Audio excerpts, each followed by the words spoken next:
Hey fellow devs, I'm Andrew, and this is my first video in my upcoming video series where I take problems I've encountered in the real world, break them into building blocks, and share them with you. Today we're going to be looking at 3 of my favorite debugging practices. We're going to start with Console.log because that's what I use when I solve this bug myself, and then I'll show you how it could have been solved with a debugger, and finally we'll use breakpoints.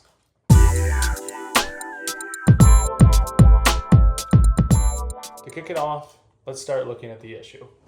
So essentially what I've done is recreated the issue that I was having where we got a range of numbers back from an API. And if the number that we received from the API was in range, we wanted to show something to the user. And if it was out of range, we wanted to show something else. So just for simplicity, I created a generate random number function that returns us a number between 0 and 3. And it's going to return us a random number in that range. Then next we have a function to check and see if that number is in range, where it checks to see if it's between the numbers that we're expecting and it returns in range. Otherwise it returns oops. And then I just have a loop down here that iterates 5 times and pushes the result of those 2 functions to a div where we display those elements. So you can see exactly what that looks like over here. So I'll refresh this a couple times just so you can see how it's working. So we're going to get back a set of 5 random numbers, and it's going to tell us whether or not it's in range or out of range. The issue arises here where we want the range to be anything between 0 and 2, and only 3 should be out of range. So obviously, you could probably figure out what's wrong with this just by looking at it, but just for demonstration purposes, I want to show you how I break these types of problems down when I encounter them in the real world. So whenever I see a logical operator like this, I always try and break it into the left-hand side and the right-hand side, right? There's essentially 2 things getting evaluated separately, and then they're getting evaluated together. You have your left-hand side evaluation, your right-hand side evaluation, and then it evaluates both of those things together to see if that returns true or false. Okay, so one thing I really like to do is start off by breaking it down into the left-hand side and right-hand side by just taking the left-hand side and consoling out exactly what's happening with it. And then I'll do the same thing for the right-hand side.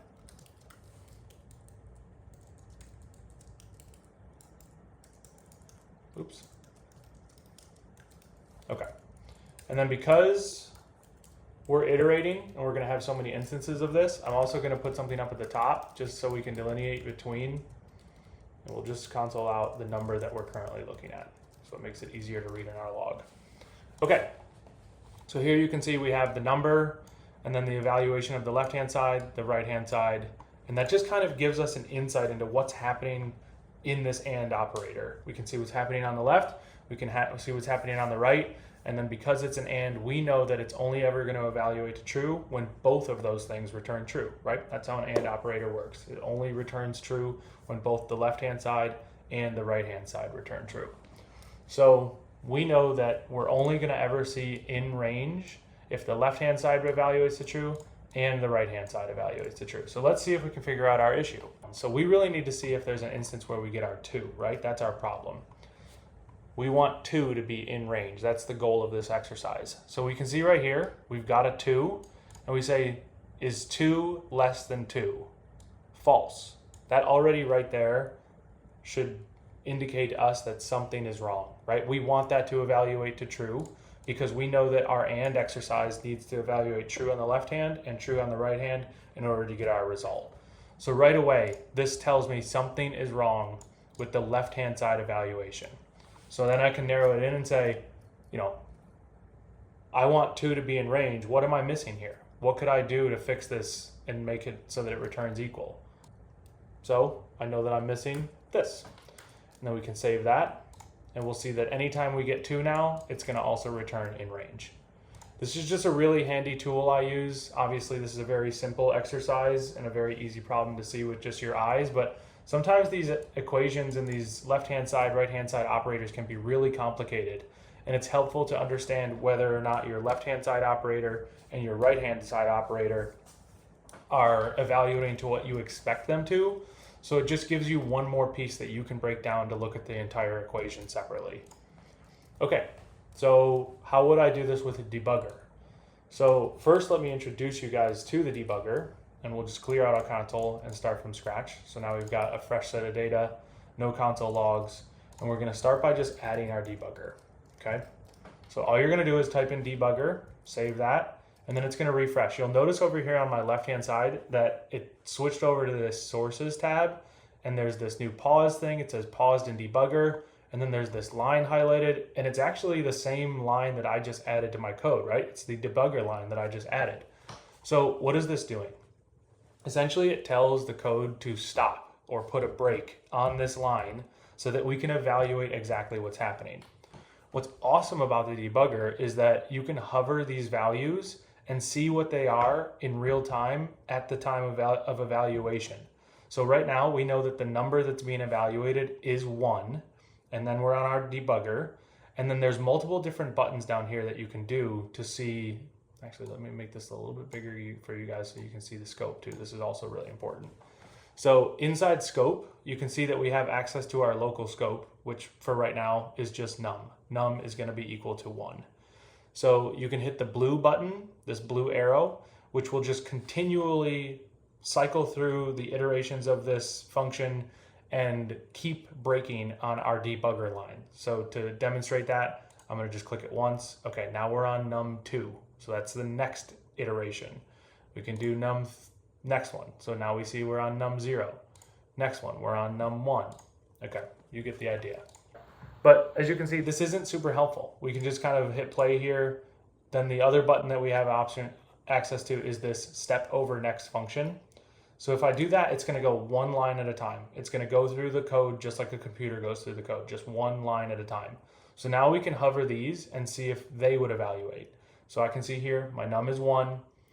I can tell that it is gonna be less than or equal to 2. I can see num is greater than or equal to 0, so I should return in range. I could tell if that's gonna happen by if I click this button, it shouldn't go to this return oops line. It should just stop at this returns in range line. So if I hit next, you can see it's gone down to the elements thing, and it's gonna push that into my DOM, and it returned in range because we successfully evaluated this to true. So the problem with debugger is that you kind of just get stuck in these places that you're not necessarily interested in being. So the only way to get back is to then again click that blue triangle and go back to the debugger and start stepping again. So now we can see, our number is 2. We can hit next. We're gonna evaluate true this time because I still have the equals in there. Should return in range. I will know if it does, if it goes to the elements, and boom. So we're good.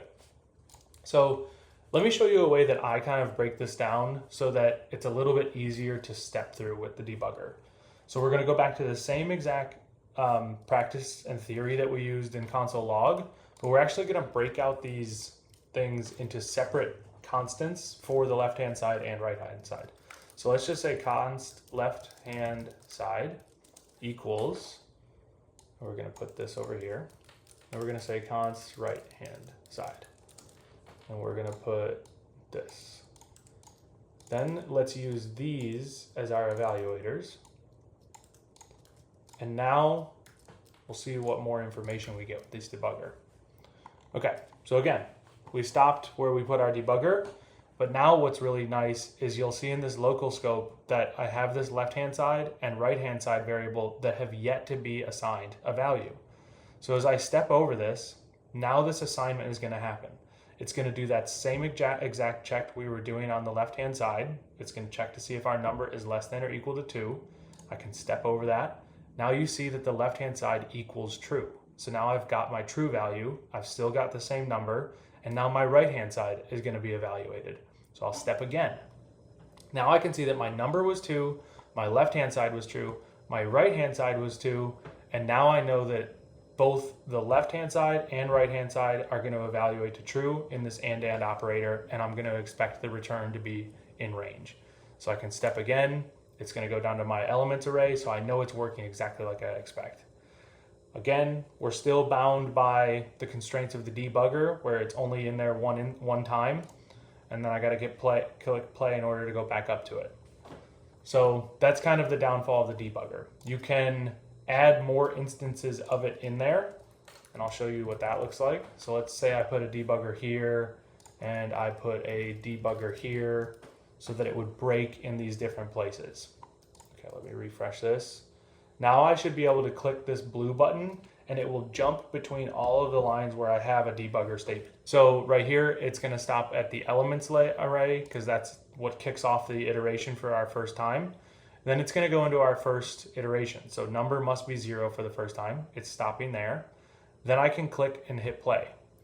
This debugger will inform me whether or not this if block returned false if it ever hits, right?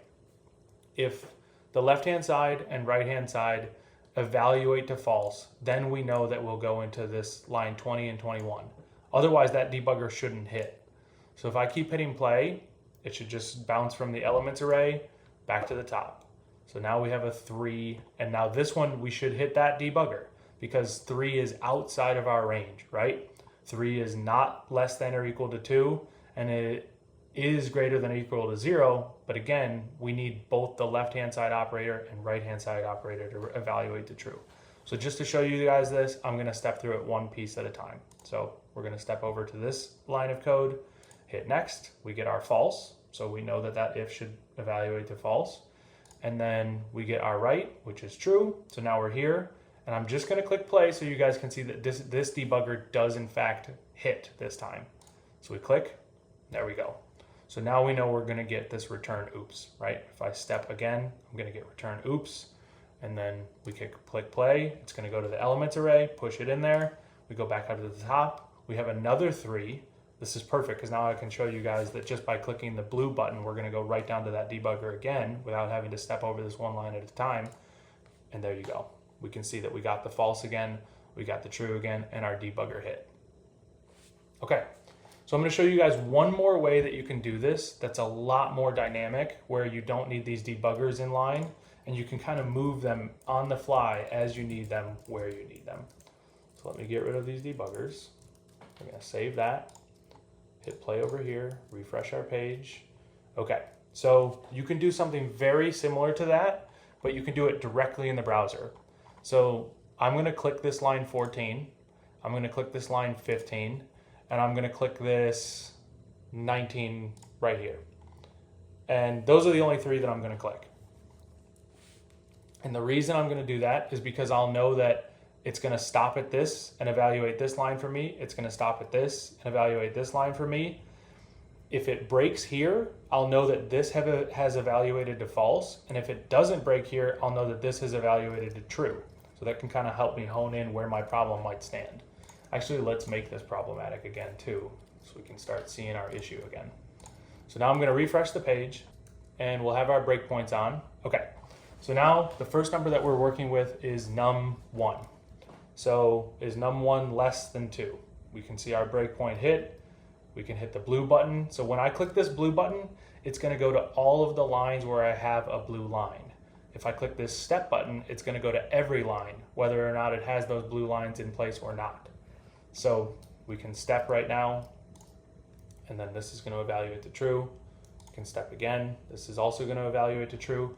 Now see, it stopped here because I was clicking this step button, so it stops on line 17, even though I don't have a breakpoint there. So what's nice about breakpoints is I can put them exactly on the lines that I need them to in order to help me understand what's going wrong with my problem. So to show you that, let's just only click the blue buttons from here on out, and then we can see exactly what's happening. So now I have number 0. It's going to evaluate to true. And because it didn't break on this return oops, we can tell that this one returned in range. So then I can step over the next one. Now we should expect this one to return true as well. So it should just go right back up to the top. It should not hit this return oops. And it does. So we got another number 1, another number 1, another number 1, all ones. Okay, here we go. Here's a 2. So this one should fail. So we should click into that next return oops. And there we go. So this also gives me all the information I need. The number was 2. The left-hand side evaluated to false. The right-hand side evaluated to true. So I can see my issue must lie with the left-hand side, and then I can evaluate the equation over there and see what was wrong with it. And we already know what was wrong. So we throw that back in there, save that, and now we can turn our breakpoints off. So you can click this little button right here, and that will just ignore your breakpoints. It keeps them in place, which is an awesome feature, and you can just move these and put them in different places as you need them, and then disable them and click that play button to get your program running as you expect it to. Then if you ever need to try and debug again, you just turn this back on and they go right back in place. I hope you guys enjoyed my video. I'm gonna try and create a series of these. I hope you stick around, so please give a like and subscribe, and I'll catch you guys in the next video.